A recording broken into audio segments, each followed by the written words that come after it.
Population strategy के बारे में जाने तो गवर्नमेंट ने बहुत सारे रूल और मीटिंग किए, जिसके बारे में उन्होंने बाद में इस चीज़ को कंट्रोल करने के लिए बहुत से एक्शन भी लिए। लेकिन आप जानते हो कि ये भारत है और भारत में ऐसे रूल ईजिली कोई भी फॉलो नहीं करता। सपोज़ अगर मैं बोलूँ बगल वाले को कि आपके यहाँ का नल खुला है, पानी बह रहा है, तो फिर दूसरा पर्सन बोलेगा अरे जाने देना, उसका नल है, क्या फ़र्क पड़ता है।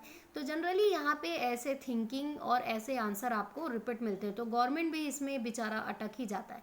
तो जैसे अदर देश में देखेंगे कि रूल अगर निकलता है तो उसको फॉलो करना बहुत ही कंपलसरी होता है, नहीं तो जेल हो जाती है, नहीं तो बहुत पिटाई होती है। लेकिन इंडिया में ऐसा कुछ नहीं है। इंडिया में आप इंडिया की बुराई भी कर लो, फिर वहाँ पे रह भी लो, कोई टेंशन नहीं है। तो यहाँ पे उतना रूल हार्ड या फिर स्ट्रिक्टली फॉलो नहीं किए जाते या फॉलो नहीं करवाया जाता। यहाँ पे बहुत ही लचीला है यहाँ का शासन, तो इस वजह से भी पॉपुलेशन एक्सप्लोजन ईजिली हो जा रहा है। ठीक है, तो इस ट्रेजिडी में देखें तो फैमिली प्लानिंग प्रोग्रामिंग सबसे पहले 1970 में आया। Awareness about reproduction sex education. Awareness का मतलब ये होता है कि उस पर ध्यान नहीं देना। सबसे बड़ी बात यहाँ की प्रॉब्लम ये है कि इंडिया में रिप्रोडक्शन एजुकेशन को लेके आधे से ज़्यादा शर्माते हैं। पेरेंट्स भी इस चीज़ को ईज़िली मतलब बोल नहीं पाते। बच्चे अपने प्रॉब्लम्स पेरेंट्स से कह नहीं पाते क्योंकि उन्हें शर्म आती है इस टॉपिक में बात करने से। कुछ लोग इस टॉपिक में बात करना भी गंदा समझते हैं।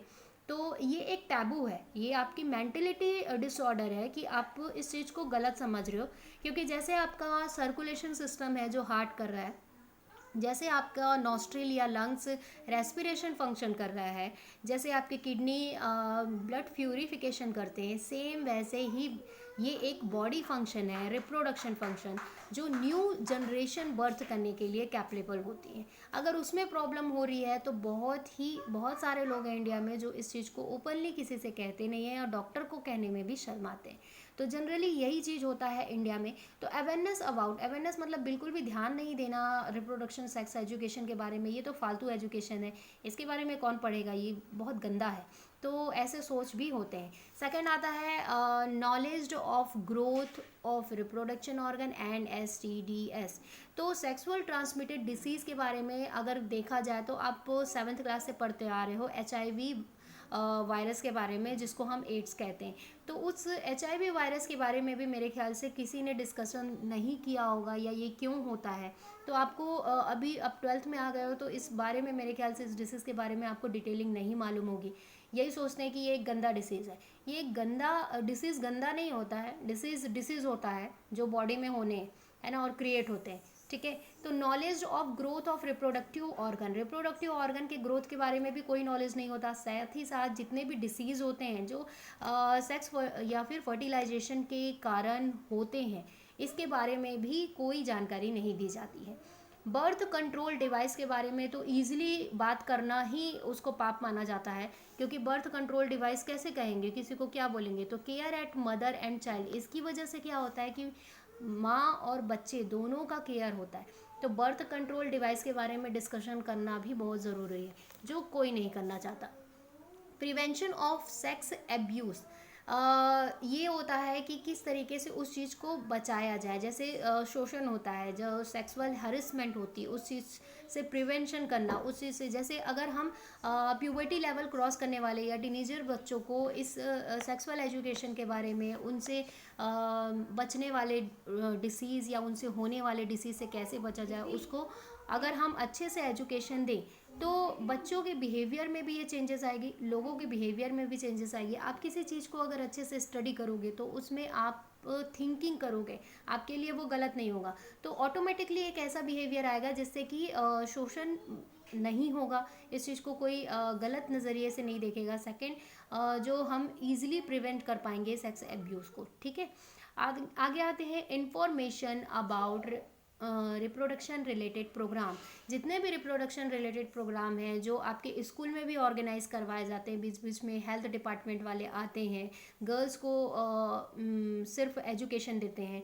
तो हेल्थ ऑर्गेनाइजर का ये है कि not only educated for girls, सिर्फ इस एजुकेशन के बारे में गर्ल्स को ही मतलब एजुकेटेड नहीं करना है, इसमें मेल को भी उस चीज़ को बारे में बताना है कि वो कितने रिस्ट्रिक्शन रख सकते हैं, या फिर रिप्रोडक्शन हेल्थ होता क्या है, या इससे रिलेटेड डिसीज़ क्या है, या फिर आप अपने बिहेवियर को कैसे कंट्रोल कर सकते हैं।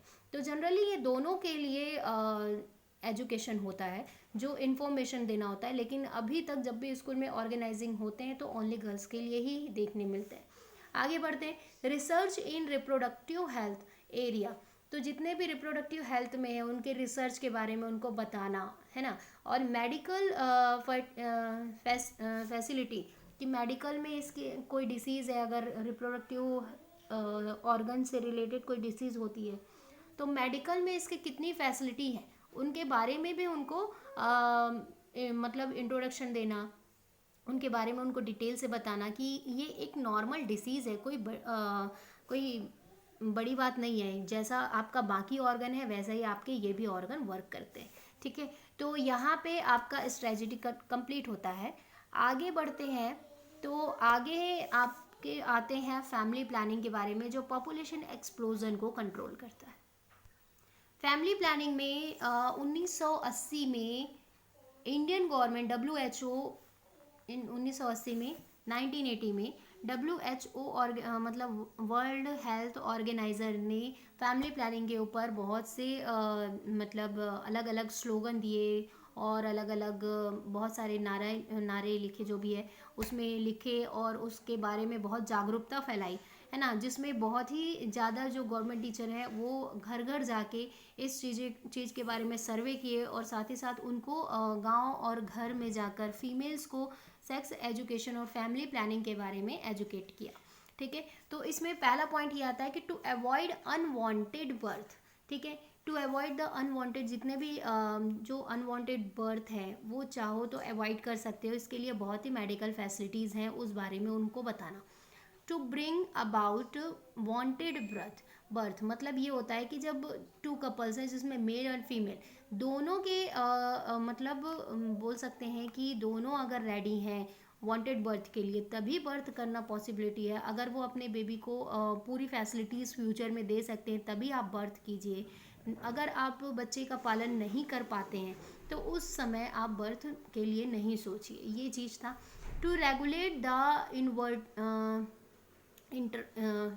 Interval between programmings.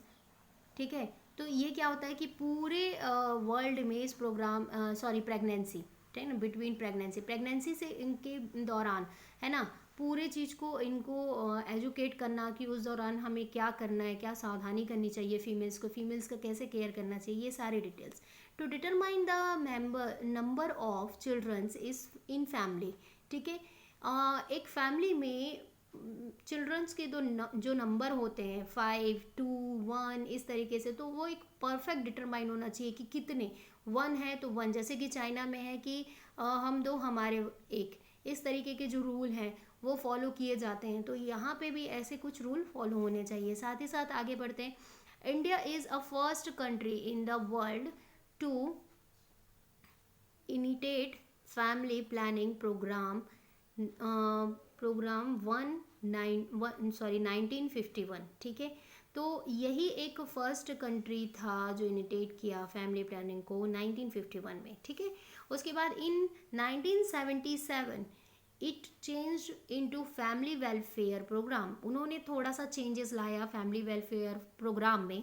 क्या चेंजेस था? To improve the quality of life of people. ठीक है, पहले आप क्वालिटी और उनके जो जितने मतलब पीपल के जो लाइफ की क्वालिटी है उनमें इम्प्रूव लेकर आना।